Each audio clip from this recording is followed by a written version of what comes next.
Hey guys, been a while. Hope you're doing good. I'm doing great. There's not much of an explanation for why I stopped making videos. Was just busy with my other business, which I had talked about in the last couple of videos. Anyway, so I've been using the S22 Ultra for over a year now. One of the reasons I'm even reviewing this phone almost 1.5 years after its launch is that it's still relevant in the market. It's significantly cheaper than the S23 Ultra, and in many aspects this one performs so well that most of the users will probably not notice that much of a difference between this and the S23 Ultra. So let's dive into the review and see where this phone stands exactly as of today. Let's get started.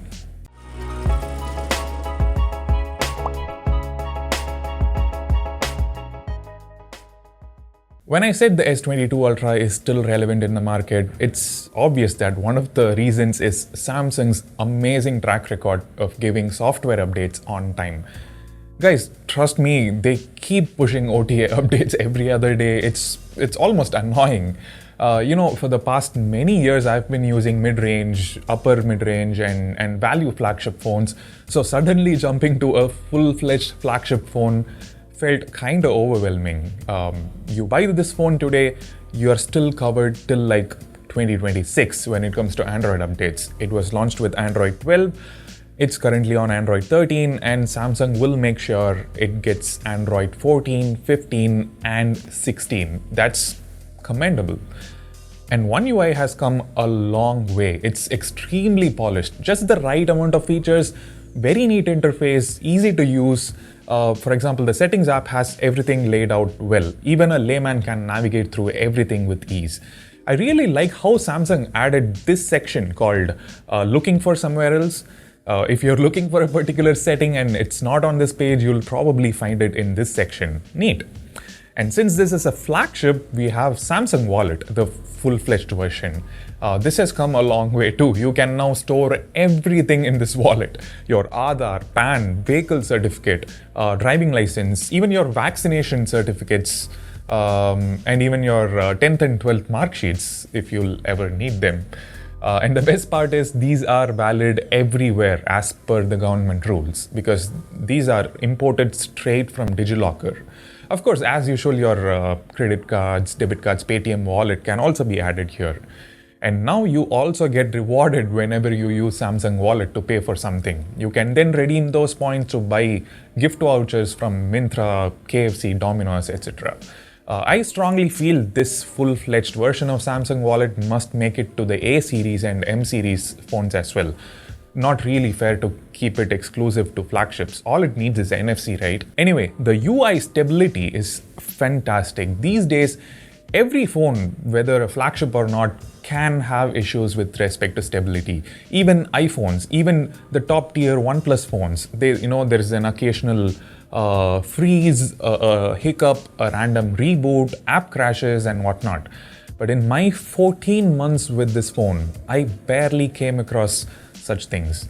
Maybe 2 or 3 times, minor things, I don't even remember. So I guess that means nothing really bad happened.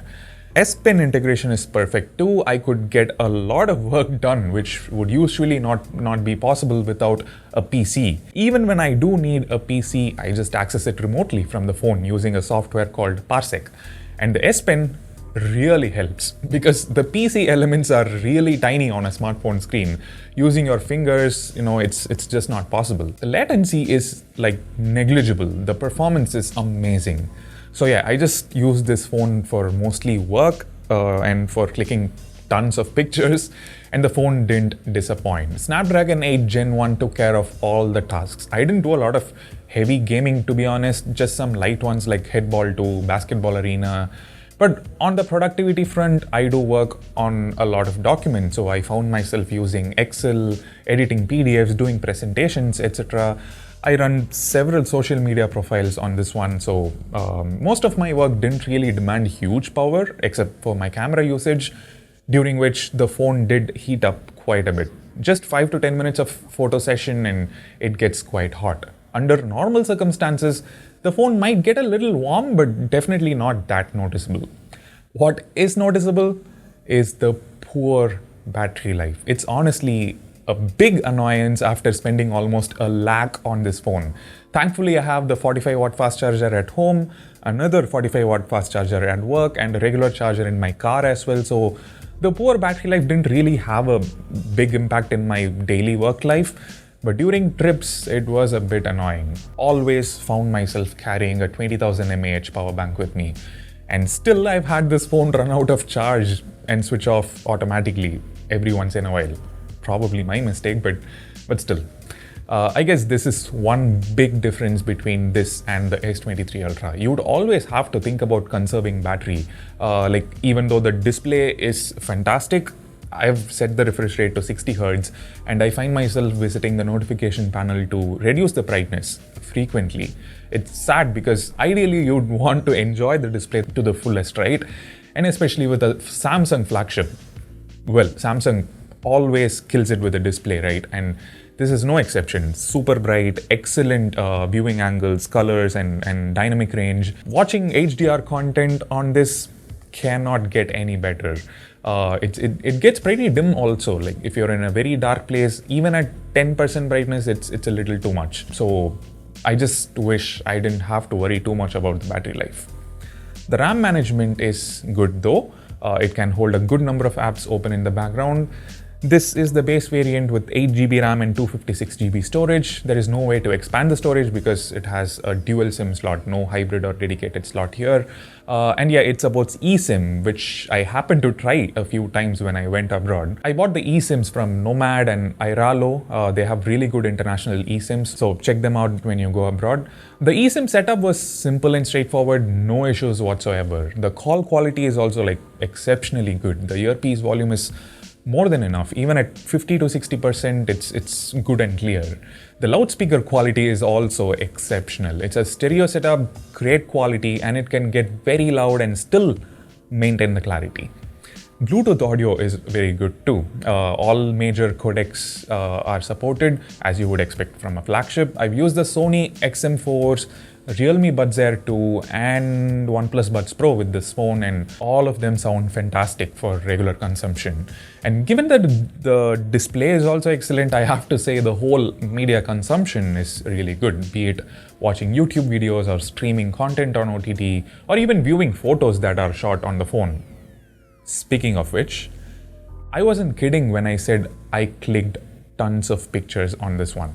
I've actually clicked over 10,000 photos on the S22 Ultra. So that's 10 tons to be precise.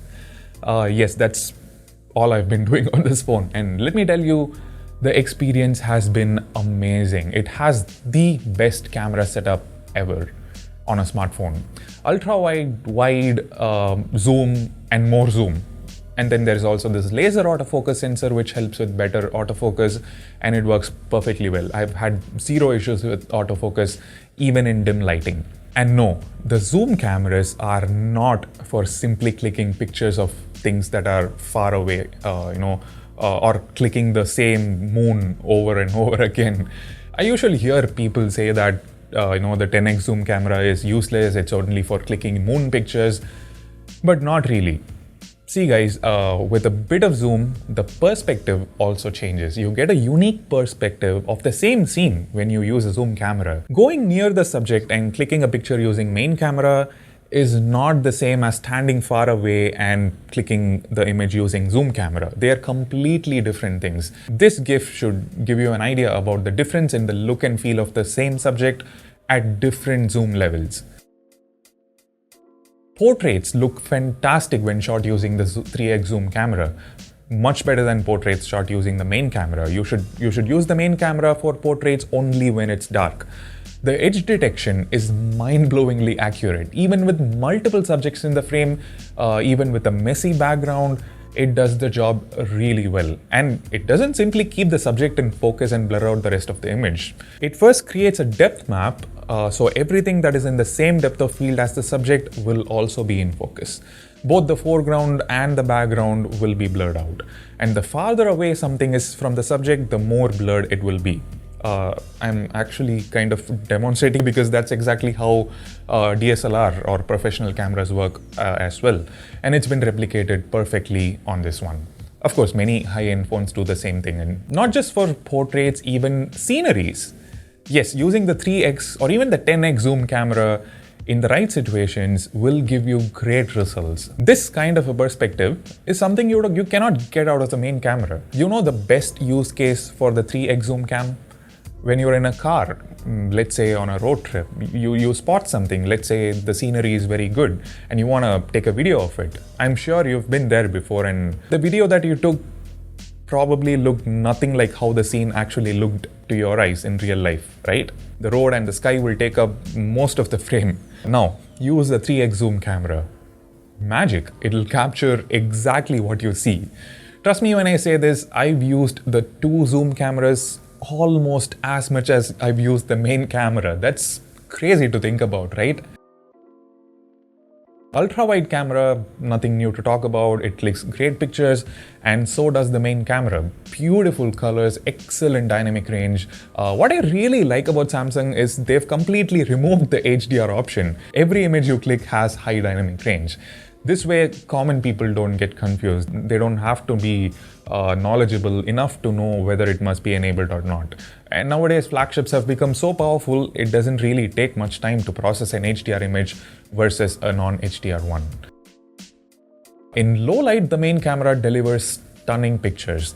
The 3x camera is decent, but the 10x periscope camera is bad. When there is some light, if you're good at clicking pictures, if you can fiddle with the right settings, you can get decent pictures. One major issue I've faced is when there's a lot of red in the frame, it tends to get oversaturated. In these cases, red is not dominating, so it's okay.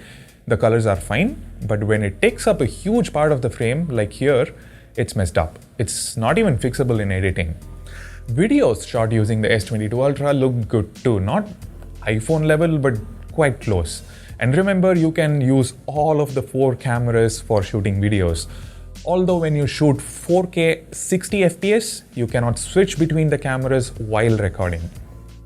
I watched a lot of videos on the S23 Ultra, reviews, camera comparisons, and I really don't think it clicks pictures that are noticeably better than the ones shot on S22 Ultra. The differences are there, but negligible. And believe it or not, in some instances, this one captures better photos. So on paper, the main camera has gone through an upgrade, but the main camera on this one is already very capable. Even in super low light conditions, it clicks really good pictures. Especially after the OneUI 5 update, this one has been doing wonders. The only major difference is in the raw image capture. The S23 Ultra can do 50 megapixel raw capture, while this one can do only 12 megapixel, and the difference is actually quite noticeable. So if you're very much into professional editing and stuff, it might be something that means a lot to you. But what can truly be an upgrade for all kinds of users is an improvement in the rest of the cameras, because right now they only work well in good lighting conditions. But unfortunately, the successor, the S23 Ultra, retained everything as it is. There is no improvement.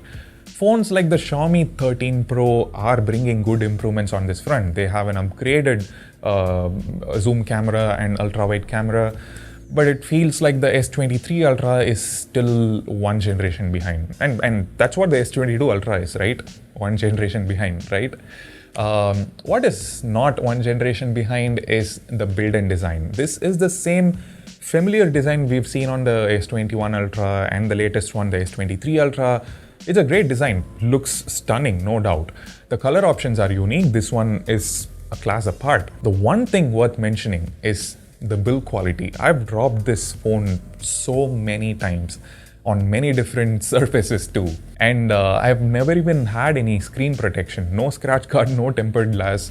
Barring this one small crack on the top right, everything's fine. It's unbelievable. Corning has used Gorilla Glass Victus Plus on this one, and this is the first time I'm trusting Gorilla Glass to the extent that I didn't even apply a tempered glass. So due credits to the Spigen case too, because despite being very thin and light, it still did a great job. Looks pathetic, but still going strong. It's been over a year, right? The entire build quality is still very good after a year. The buttons are super firm, tactile, the USB port, the S Pen port, everything's fine. Like everything works perfectly well despite very rough use. Now, I bought this phone for 90,000 rupees on June 5, 2022, after discount and Amazon Pay cashback, that is. That was a huge discount within just a few months of launch. Today, I'm shooting this video on July 14. It's listed for 80,000 on Amazon. So after Amazon Pay cashback, it's like 76,000 rupees. But the S23 Ultra is still 1.25 lakhs. I don't think there is any discount on that, unlike what the S22 Ultra had last year. So the difference between the two is like 45,000 rupees, which is huge. With that kind of a difference, this is still a great buy in my opinion. But if the S23 Ultra gets any discount, and if the difference is only around 20,000 rupees or something, it is worth considering the 23 Ultra just for that massive improvement in battery life. Plus, of course, an extra year of Android updates, plus a slightly better camera, better performance. Alternatively, if you have a friend in the US coming soon to India, get the S23 Ultra there because there's an insane deal going on right now. Just $850, which is 70,000 rupees plus taxes. So maximum 78,000 rupees for the S23 Ultra. That's crazy good. Warranty is not applicable here though. Keep that in mind. There are alternatives like the Xiaomi 13 Pro for the same 80,000 price tag if you are willing to look past Samsung and Apple, or even the Xiaomi 12 Pro is good. Not as good as this, but it's also much cheaper at around 43,000. I'll leave the links in the description in case you decide to purchase one, and I really hope you found this review useful. I didn't intend to make a review when I started using this phone, but recently I realized that it's still quite relevant in the market for various reasons that I already mentioned. So I thought it would be helpful if you knew more about the phone from the perspective of someone who used it for a solid 13 months. Thanks for watching. This is Ashwin from Technology Jog, and I'll see you in the next one. Hopefully. Take care.